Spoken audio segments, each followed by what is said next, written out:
round. We should be getting in draft now. I think the big step up I want to see is Breathe. He went 0-4 on Skarner in the game 1 and still won the game some way, somehow.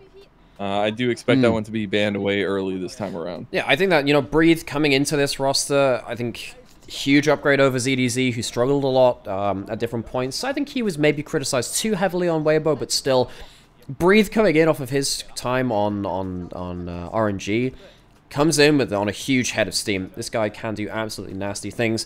Again, first game in a fearless draft, all the power picks are open and available, even through the global system. Could just be another first pick Skarner. Or a Rumble as well. That's also on the table. They've both been high priority picks. And instead, it will just be that Skarner. If it's open, pick it. Like, honestly, it's actually insane what you can do with this in key moments. We do get the Corki. Gonna wonder what flexible build it's gonna go with. We're just gonna get the lethality Corki with that Varus alongside it. The firepower right now for IG. Now the thing is, this is double AD rather than mixed poke damage like it was in Spring. That works really well when you go towards AP junglers, which I would imagine is going to be on the table now for GLFS. But we have also seen potential of AP bot laners come through too. We saw a Ziggs with the Corki, I think, already, which can be a very, very powerful combination. Xiaohu going back towards the Talia, it's been one of his more stable picks, but Xiaohu just in general has not been the Xiaohu of old. He has had, his first series was not great, again, compared to years past. Spring was a bad, bad season for him. He really needs to find his feet under himself again.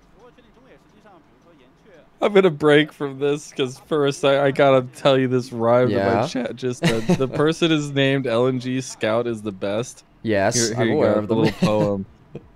Roses are red, the ocean is blue. Scout is the best. Knight, who are you? That's great. I love that. Someone should put that on a motivational poster. I can get behind that one. I like what Weibo have done here actually with the Nidalee pick-in, because you see the double AD poke champions coming in for, well, it can be poke, but the double AD champions from mid and AD carry from IG. You're expecting a farming AP jungler, so you lock in the Nidalee to say, right, you're not going to have a good time, because Nidalee can just permanently invade and then force them to play very respectfully. What that means is that now IG have to flex away from that and say, okay, we have to go towards the Viego. We can contest a bit more early and survive the Nidalee earlier too. But now IG need to find magic damage somewhere else in their composition. I think this has also been a subtly like high prio pick ban choice has been the Viego. We've seen it consistently in the first phase of bans a lot. Being taken away or in the second phase. So I like to see it to fight against the Nidalee. Weibo not able to take it away, choosing some other big power picks. No, but here we go. The Mordekais are taken out. No, I love that you highlight that pick and how priority it's become. It really has been the return of the Ruined King, Viego Mortensen. It's my favorite thing that we've seen in Fearless Draft so far. We've seen a lot of champion. The thing about the Viego, a lot of less jockey, I suppose, makes things really easy to play around. Playing a first target pick comp. If you have stuff like Nautilus, you can just throw a hook at someone. It's very easy to kind of target out a single person and win fights through resets. You can see that Weibo trying to ban out some extra magic damage though across the board, and on the other side targeting down some of Light's AD carries. He has been someone to go towards stuff like the Aphelios still, even when that has been out of meta. He still has a lot of champions left. Yeah, I don't think the pool is getting any smaller anytime soon. I feel like some of the primary bans from IG in that second phase though, taking away some of the strong bot lane duos that can be built, and the Nautilus also squeezed away from them.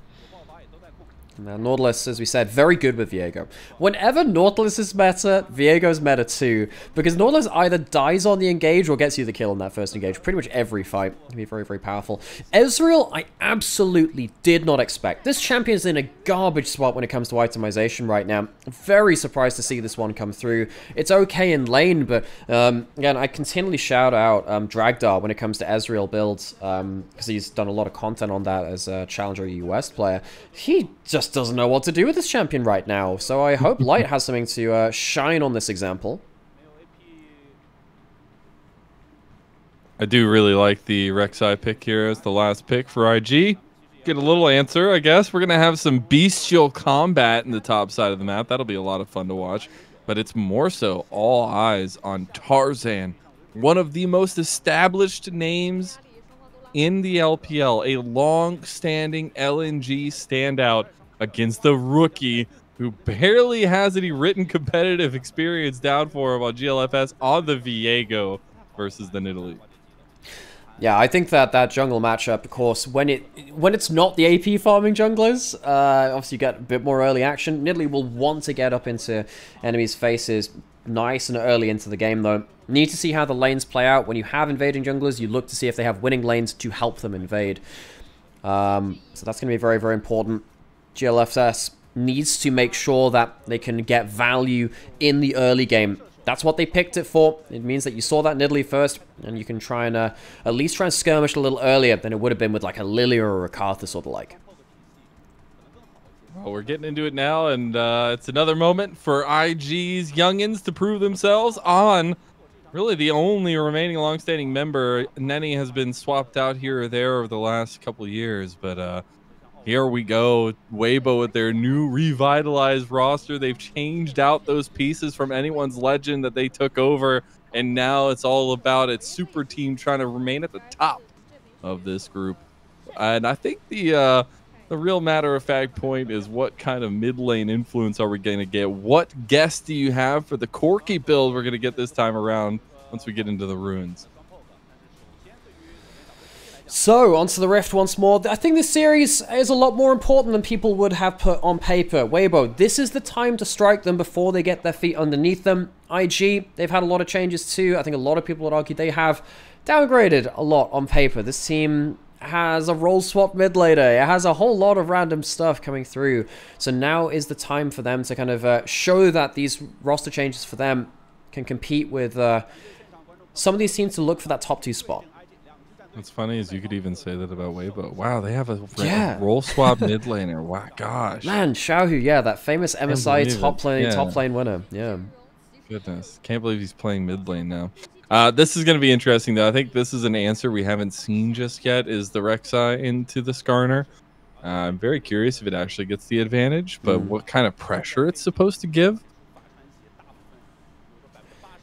We can see that, you know, on the whole, the Skarner has been very, very happy to even just go even or even slightly lose lanes like we have seen against Twisted Fate. Just impact teamfights too. Feels like Skarner gets very, very tanky and always has teamfight impact in the hands of the right players. Breathe first and foremost amongst them. Light has gone for Barrier. There were some changes to summoner spells too. Barrier has much higher kind of shield amount even at early levels, but it does have a slightly increased cooldown as well. Went from 210 seconds to 240 seconds, which means that maybe we'll start seeing some of those summoner choices, particularly in bot lane, change as well. I actually love that Chris was able to move up with this level 2 secured by Weibo's bot side, keep the presence up, because I think Varus has been ridiculously strong in the meta, and we see why it's like kind of pick ban. The fact that IG got it this time around on who had a great performance in a couple of the games in that first series. I'm curious if they can kind of shut this down. I mean, both junglers are pathing down towards this bot side. And again, we do have junglers which can impact the game earlier than we've seen in other drafts. There's no Karthus, no Lilia, which are very fun in their own way, don't get me wrong, but they don't gank at level 3, which is exactly what these two champions can very much look to do, particularly if you have good setup there. So, time to see where that butting of heads will come through. Nenny has push in this mid lane against Xiaohu for now. We'll wait to see what version of the Corki this will be, whether it will be the lethality burst type. Given that they haven't gone for Halo Blades, it's less likely, but you can go towards Triforce Crit as well. We saw Rookie with the Fleet Footwork build go the Trinity Force first. Yep. But I was interested at like the difference in playstyle that it brought. But hey, we get the culmination of what we were talking about. Yep, it's the fruit is being born here. As Tarzan has round his way. He's a level up on GLFS. He's going to get the skirmish off here, but GLFS can heal a decent amount back to Vampire, waiting to go in with the dredge line on, stepping up too. Tarzan has Prio here. Going to land the long-range hook on the or at least the spear on the Vampire there. Tarzan's he's going to get the Scuttle Cram too. He's cracked the code. You have to stake the Vampire. Javelin's basically the same thing. And Vampire, ooh, good jump out there from Breathe. Out of mana though. He'll be fine for now. He's in a lot of trouble. Maybe this Rek'Sai will work it out, as the Queen will take her rightful place there. Nenny now able to use the Valkyrie out. Tarzan gonna make it to the other Scuttle Crab first as well. So, that's going to be double Scuttle coming in from Tarzan. Now, the Viego can contest with the Nidalee early, but doesn't win a straight 1v1 that easily, again, as we saw. If you get a spear landing onto you, you are in trouble. Tarzan waiting to just see if you can force GLFS to flash or back off, particularly if you had to back off beyond that brush and couldn't see a spear until it was coming out of very close fog of water. It could be very dangerous. And Tarzan continuing to just make sure that Viego is harassed in the jungle. Oh, crisp. Gonna walk into a little bit of doom right there. The piercing arrow not gonna be used to any avail. On has no mana there, but there's gonna be no presence, at least that way. I will say we looked at topside. GLFS got pushed out of his jungle yet again by Tarzan. So Tarzan showing the youngin whose place this jungle truly is, the jungle king of the LPL. And Tarzan goes back, gets hits you boots. That's going to be the ignite dropped on Crisp, but has the flash. Great double stun, unlocks that aftershock. Means that he doesn't go down for a kill. But big thing here is in that jungle matchup, which we were just talking about, Tarzan still has most of his camps up. So he's even on farm after taking double Scuttle and, you know, harassing GLFS out of his jungle. He can go back, power farm through his own jungle. He went for tier 2 boots first to keep up his activity on the map, whereas GLFS went for triple longsword and said, right, I gotta kill people, folks. Well, you know, you gotta make the sword long enough. You see how long that sword is, it's right? Like, so you just long, gotta man. stack, That's a proper stack them Zweihander. up on top of each other. And then eventually you'll get to the right size. Between MSI and summer, I went on a quick trip back to the UK. I hadn't been back for a little while, and did some sightseeing around London. And we went to the Tower of London, which is it's a big historical part of London, of course, and it has an armory there, like a medieval armory, so you can see like a lot of old swords and armor and stuff like that. They did have a Zweihander or two. I didn't quite see, you know, the Ruined King's sword. It has a name. I can't remember what the name is, but they actually gave Viego's sword a name rather than just the Blade of the Ruined King. But yeah, that was fun. I like looking at medieval swords. There's just something cool about them. I went to the Ren Fair for the first time here in LA. There's like a really famous Ren Fair here, and we were looking at one of the swordsmith's booths, and Kangas, my roommate, I got to talking to the guy, and apparently he had this sword that he had built for this guy who lets him use it for the Ren Fair to show it off. And it's like a I don't remember exactly what the style was, but it's one of those really, really long swords that has the base of it is blunt, so you can grab it when you're going for like a long slash. But it was so heavy, it was actually insane. I'm a fan of the artistic design of flamberges, where they have like the kind of the ripple in the sword. They're kind of fun. I like that a lot. But kind of like the Ego sword. Kind of. Well, that doesn't have like the weird wiggle in it. It's not quite the same. His original one does. Wait, really? I didn't realize that. Wait, maybe I'm crazy. No. I'm thinking like of the skin that released with him. Oh yes, you are completely correct. That's actually a really good point. Wait, no, because I think the skin that released with him is the one he has on now. I'm crazy. Don't listen to me. Anyways, we're gonna move on. Welcome to LPL Swords and Armor. Yeah, that's what sure. Tarzan's gonna sneak his way to the dragon pit here, going for a first dragon. Ooh, ult away. Holding down here. Chains of Corruption gonna connect there. Secondary onto GLFS moving in. As the flash comes out from on, he gets it. First blood ended up going to Vampire for the ignite, though. Tarzan fights right back. Light's going to pick up that one. Xiaohu has made it with the Weaver's Wall. On can't even get another one back. Xiaohu cleans that one up, and we all know who came away on top. I think GLFS makes a bit of a mistake, but I think honestly really well played to Crisp for dying away from the Viego. If that reset came through, the extra HP and the extra basic abilities could have changed things. Dash away from the Unraveled Earth, important there from Nania as well, but really good early game skirmish from Weibo, right on the level 6 mark, pretty much from Xiaohu, just beyond that point. To make sure he can turn up to that play first before this flight could get out of hand from IG. I want to say something unhinged. Yeah. Loyan died for this. That's all I'm saying. This is a really good arcane shift away from the ult, but it then brings the spread back to the Rel. We have seen a lot of Nautilus Varus be very, very good at CCing the first target. You know, the ult comes through from the Viego, but the damage just isn't there to get that kill, and the reset isn't available either. Xiaohu gets down first, and I feel like Crisp dying far away from his other members saves that play. Good heads-up awareness from the support.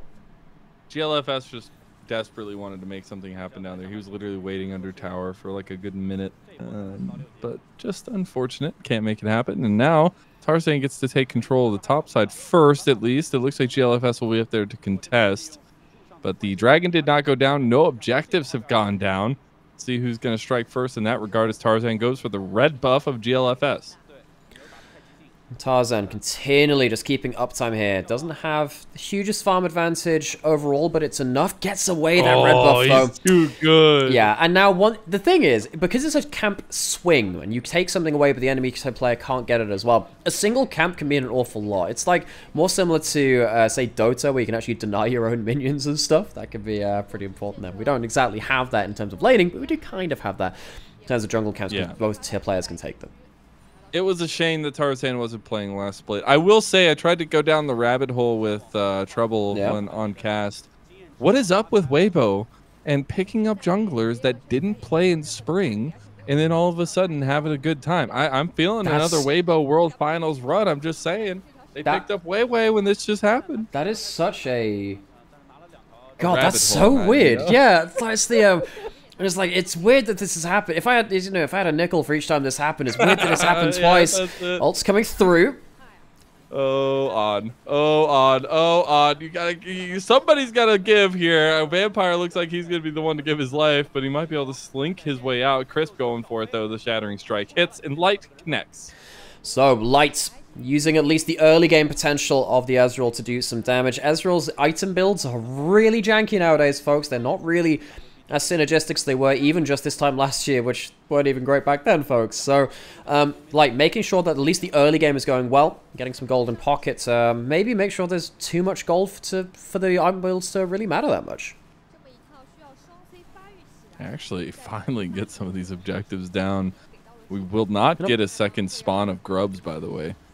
We actually see movement over there by IG to get to that side of the map. Only the one episode of the Grubby Only Tubbies. The one episode of the Grubby Tubbies. I'm an iPad baby now. I need constant television access. You know what? The next meta is, instead of the flagpoles with like the banners, they're gonna be screens with a fireplace on them. That's how Riot monetizes. It's gonna have the make this actually work. It's gonna have like those dancing fruit, which they have for like just leave on a screen to just entertain. Or toddlers. just a completely different game inside. You could do like the subway runner. Oh, like, Subway I can imagine Surfers. where that LPL logo is. Fantastic. Subway Surfers is playing. Back when I was co-streaming last split, when we'd have the overlapping games, I would have both games, one on each corner, happening at the same time. Yeah, I remember. I find that I look. Was it objectively a good thing to do? That's arguable. Was it entertaining? Yes. This is less entertaining for Nanny. Flash probably getting blown here, and indeed, flash away from the Shattering Strike. And to check in on how kind of Weibo are working this map, they are literally just using the pressure that they gained early to move bodies every which way, right? And Nenny. Hexdrink is saving their life there. That coming up top. Love to see that. I was thinking, that's a lot of damage coming through. It's all magic damage. Well, that's how it ends up working that way. And they'll be happy for that one. There's a lot of magic damage on Weibo. And worth noting again that this will be the trendy Force Corki, not the Halo Blades Lethality Corki, which just goes completely gung-ho, flies into the enemy team, and gets like 3 kills in the process of it. Doesn't even need the package to do that anymore. Just these basic abilities, apparently. But I want to think about after this engaged GLFS. Oh my god! Yeah. Damn, son, where'd you find that? Yeah, well, we've already talked about, you know, the Zweihanders, we talked about some swords, we could talk about some longbow marksmanship as well, as putting on the best Robin Hood impression, and firing that arrow to Fog of War to combo up with the jungler. Nasty stuff from On. Holy shit, man. That's actually insane. As the opportunity spike comes in clutch, we do have Xiao completing at least his first. The Archangels are going to be trying to come through here for the Seraphs. But they have moved positioning. So we have Light and Crisp in mid lane, a little bit more length of engage there as well. But the question is there going to be a big contest of the next objective? We have the Rift Herald coming up. And that Rift Herald is going to be pretty important thinking about it. I don't think either team has huge side lane breaking kind of lanes. It's not like we had the Scout LeBlanc or a Twisted Fate top or something like that. So Herald gains value because it will break open a tower in a time point which normally these teams wouldn't be able to do so as easily. So that's going to be very important. IG, with that kill onto Tarzan earlier, managed to drop some wards along the way. Crisp is currently alone. He needs to be a little bit careful. Vampire has Flash, has Ult, has Ignite, has every ability to start linking up for a kill. Tarzan saying, I'm on my way. He's on trying to find the entrance here, at least with the spears, as TP will be on the backside of the fight, so they'll try to resume this kind of front to back. Rift Herald's about half health. It's got the eye facing towards way. Okay, I was gonna say IG probably want to just let that one reset. Sorry, I'm just still being completely sent by the in the jungle random like. Sam and I attempted to put together a bit of a joke for that. This is less funny though. Breathe, just get him. There ain't no joke here. Just fried scorpion on a Sunday night, yeah. Monday morning. I don't know whatever time it is anymore. Tarzan wants to follow up though. He's not actually gonna hit the spear. Yeah, Breathe. We talked about how he has been a very good player of the Skarner from the game, which we saw of him in his first series. Got them that huge comeback win in just that one game versus NIP, but can't be that same kind of tanky frontline he was in that late game just yet. Completely gunned down. We're starting to see huge value out of this Varus too. Even though it is, you know, the armor stacking tank, the Varus being able to combo up with everyone else has been so deadly with stuff like the Nautilus hooks. Kind of combo with and it. That's something, well, after Zuyan decides he wants to be done fighting, that I was wondering how long it was going to take for the Trinity Force to come through with that Hex Drinker stop off, but then he actually didn't take very long to take that one over. So the other thing I want to talk about is those items, the opportunity, Sari to Dirk there for On, but it's really the quickness that you get to these items bites with this build.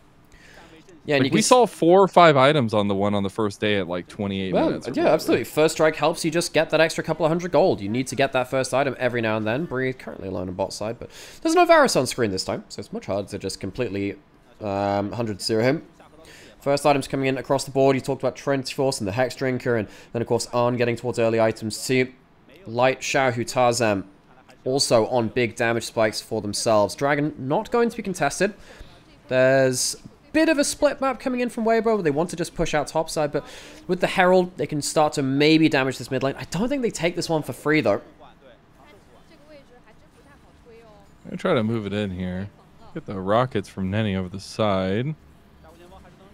They are actually going to get the charge off here at least, so a little bit of damage on the outer turret. They're going to move top side of the map, though. And the thing is, that's good damage on mid lane, but they need to be able to return to that and force IG away from that turret. See that Nanny playing very respectfully toward topside, understanding that Weibo could have been walking from mid lane through topside jungle and cutting him off at the pass. He has his teammates coming in just about, though. Weibo gets some good damage on topside and on mid lane as well. Not able to kill off either of those turrets, though. Once those turrets break, then you suddenly have Skarner coming through a wall from behind you. You have the Talia walling off as well. That can be very important. That's going to be what Weibo are aiming for later into the game. Ooh, that's a good flash forward. Vampire with a huge one. Crisco comes in at the last second. True shot barrage across, though. They locked him down well enough. Beautiful seismic shove comes up, though, and Xiaohu claims one back. Breathe doing something here, trying to drag into turret. Here we go. Really nice utilization of the Ixtal's impact there. He might be able to chase this one down, but Zuyan is just a speedy beast, as is Skarner. So, what's the grand cost of this? 1-for-1 on top side, but it leaves a gap in the defenses for Weibo to finally take down that outer turret which they are looking towards as well. So that's 1 of 3 outer turrets down from Weibo. Again, changes a lot of things. Again, a bit of a tussle between these two top laners right now, but Crisp is on the horizon, so Zoyan will need to be careful as he continues that trade. This fighting is so interesting because in base, they have a lot of similarities in how the champions work with the Rek'Sai and the Skarner, just in different mobility options, it feels like. Yeah, they're both kind of like monster Bruiser top lane tanks. / kind of engaged, kind of like... Well, I mean, okay, how many champions have we got that kind of like walk on all fours? It's like Spider-Man and Venom standing across each other and doing the Spider-Man meme. They're kind of different. Like desert-like creatures which tunnel through walls. Hey, do not disrespect them. They are royalty. All right? True. I guess to a certain extent. They are royalty. You will address them as Your Majesty, of course. Damn right. They're hoping for something along those lines, but we actually see some strength from IG's composition coming out. I feel like Weibo have been stopped in a lot of their advances. Tarzan's going to have a lot of trouble getting in team Big fights, teleport. whereas Breathe. GLFS are here. literally just looking for resets, and now Breathe, he's going to try to go through the wall to get out of the heartbreaker there. It doesn't matter, though. GLFS will claim his soul anyways. It's like Seraphine all over again. Don't you start. I've never seen that animation before where Zoyan flies outside the map with the Rek'Sai ult and then just pings straight back in because they've managed to ult onto the Skarner midway through a wall. Fantastic. No notes would do again. I guess it could happen to Kayn as well. But while all this is happening, we do have a trade of turrets this time. IG take the top lane out of turret. But as we've seen, Xiaohu been shoved into those side lanes and just saying, look, I'm going to get these towers down, has taken now both of the outer turrets in top lane and bot lane, and that means that Xiaohu has a lot of gold in pocket. He has the Liandries, has the Seraphs, has pretty good damage against the front line now when we finally come towards that. This is what happened just as that came through to that tower trade. Breathe gets a visit from everyone. All the families here. It's like a giant family dinner, even those like cousins and aunts you don't see. I just love that animation. He tries, though. He's just thrown outside the map and just bumps back in. I love that. That's great. It's the little things. It truly is. The thing about Weibo is they've always been really good at side lane pushing. Oh, not going to matter if they go in for the team fight. Big and Pale on multiple members and a double CC knockup isn't going to matter as 2 kills come across for the new transplant and Breathe. Yeah, I mean, Breathe on the Skarner has been so potent in both games we've seen him on it so far. I think Skarner is a strong champion. I've minced no 4 in the first game.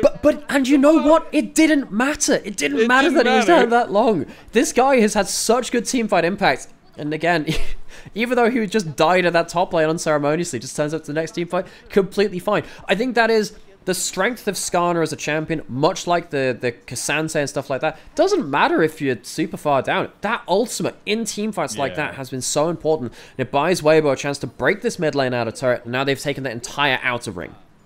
Yeah, especially with this composition, right? You're just setting them up for success in the way that you can get the CC chained with all the damage. And you'll see it here. Yeah, and, you know, the Varasol comes through. It's good Varasol. But then just look at this. Getting on top of that Skarner. Going into melee range of that Skarner is hellish. It's really, really powerful ability from that ultimate. No, it's not the same kind of, like, ability to flash ult and drag someone back into the team, but being able to get multiple people, even for a shorter amount of time, is so, so strong. Dragon has spawned. We do have the ults available from Arn, but not from Vampire. Importantly, can they get themselves that big CC chain onto the first target? Can't stop, won't stop. Weibo looking for a flank. They're trying to pin IG out of their base here. Dragon already a quarter of its health down. GLFS just committing to that one. Zuyan needs to be careful. Vampire is the engage here. Whoa, you're playing with fire there, IG. As Breed now looking to go down. It goes over the wall with the Ixtal's impact. On does not want to let him go. True Shot Barrage on the 4 members does work. On can't get in the fight here. On has no damage left. He flashed over and left his team to die. Weibo managed to space out the engage just again to stop the resets. Oh, I'm sorry, buddy. You're behind enemy lines, and I don't think there's going to be any emergency extraction for him. He's actually making a pretty good run of it. Maybe Nymaera nah, he's dead to rights. Running through the turrets. Best you can hope for is an execute at this point. What is this? Light getting a kill. Yeah. Oh, man. I thought for a second some magic had happened, but Light had tracked that well in advance. Okay, Weibo, back to the main point. They space out the engage. The resets don't come through in a good enough timing yet again. And they managed to out-team fight Invictus Gaming at the Dragon. Biggest thing there is just the timing of everything. Light has subtly gone humongo, it feels like, in this game. He's 5-0. He's gotten 2 items. He's on this Ezreal, who we haven't really seen as a primo pick yet in the LPL. But he's got 2 items. He's got the scaling going for him. The Ezreal that we know and love is going to be coming online. And there's not a lot of tankiness that can really stop against that at this point. And the thing is, you know, this Ezreal, the item build is a bit janky nowadays. It's not the Essence Reaver anymore, which is favored by a lot of people. Have to go through that one. But then, this is what I was talking about in terms of just spacing out the resets. Breathe just dies away from the fight. Much like that fight towards bot side, where Crisp flashed away to die, but die away from the Viego. The Viego doesn't get the reset in the middle of the fight. And after then IG overextend, Crisp gets a really good clumped up engage after that point. Really good heads up awareness of how to play around the Viego. And part of me wants to question on there, just is the 1 kill worth leaving your entire team there when you're front to back is really what you want, and like trying to get the resets, but wasn't able to. Now Vampire maybe on the back end of a stake, as he will be. Oh, is it going to be the shove? No, it's just going to be some rocks. I don't know how you stake a Vampire with rocks. Yeah, they made it happen. Yeah, they did. It's because Light was there. So I'm trying, Nymaera. Gosh, I'm trying. There was that one parody horror movie, which was, it was something like Scary Movie or Horror Movie or something like that. It's like, I found their weakness. They're powerless without their heads. It's like, there is no secret to this. You just decapitate them, and that tends to solve the issue. No, that's a great secret, Nymaera. Don't downplay that. It's taken many hours of research and development to find out that that's the way you kill him. Either way, Vampire has been struggling this game a little. Can I tell you one thing that was one of the funniest things I've ever had as a caster was after that first game of Weibo versus NIP, when Weibo like did the comeback, brought it back from the brink or whatever. I got so many messages of like, hey, do the Zombieland reference, or do the double tap because it's Weibo tap. Yeah. I love everybody so much because I think the same way. Yes. Now, funnily enough, I on my trip I had back to the UK recently, needed a movie to put on just in the background, and my parents watched Zombieland for the first time, so they've now been inducted into the cult as well, of one of the greatest cinematic openings to any movie ever, which is just this montage of zombie killing and zombie destruction with Metallica's For Whom the Bell Tolls in the background. Honestly, 10 out of 10 no notes. Best movie intro I've ever seen. Really, really good movie. Fun stuff there. Anyways, this has been kind of like cinema if Cajal was here. Xiaohu, though, goes for the Weaver's Wall on the other side. On is completely out by himself. Vampire's going to body block, so he does... Oh, breathe. Oh. Installs impact straight into the wall. It's like WWE as he gets slammed through it. It's going to be WBG all day long. Light has gotten 2 kills, and that's straight to the Baron. Oh my gosh, he's just plummeted many feet into the desk, onto the announcer's table in Hell in a Cell. The steel chair could not have had any more impact in this case. Xiaohu gonna clear up this wave. It's gonna be a Baron. IG, they've lost too many big fights in a row now, and I think this will be the end of it. They don't have side lane pressure. They don't have the ability to win out through these first team fights as well. Feels like at Weibo, they've had a very clean ability to set up their team fights. And I think Light is having yet another series where he is probably one of the better parts of Weibo. I think in their first series, he did really well. Xiaohu turning it around. Get away from Zuyan and Nene. Now they want to put some damage back. Seismic Shot going to go wide, but Zuyan can't get out. Void Rush in. He dies within the ground as the true Earthbender into Leah and Xiaohu make one. And that is a Xiaohu survive at the hands of Odd as he can't get the snipe down. Now GLFS just goes to his death. Surprise, Timo. I'm pretty damn surprised too. Yeah, it feels like IG have been well and truly hunted. They have really struggled to finish off fights that have started. They haven't managed to get the easy resets. They have really struggled to play around that first kill. I think that the front line of Breeze and to an extent Crisp as well have done a really good job of just spacing out their time of dying, even when they have died in these fights, and really solid cleanup play from Weibo. We're going to clean house right now and take a 1-0 lead. This is kind of what I expected after that rough and tumble first series for Weibo. They had strengths, but NIP were just the better team on the day, while Weibo are making sure to make their mark on this group. They do not want to go 0-2. And they'll start this best of 3 Fearless Draft Series off strong, 1-0. And Weibo proving that this is the kind of vampire that sparkles instead of hides in the dark and is a master of mystery and horror. They did a very handy job of making sure that IG just couldn't play through their composition. They didn't get the resets. They didn't get the clean first kills. Only so many times we can say that, really. Weibo just played the same technique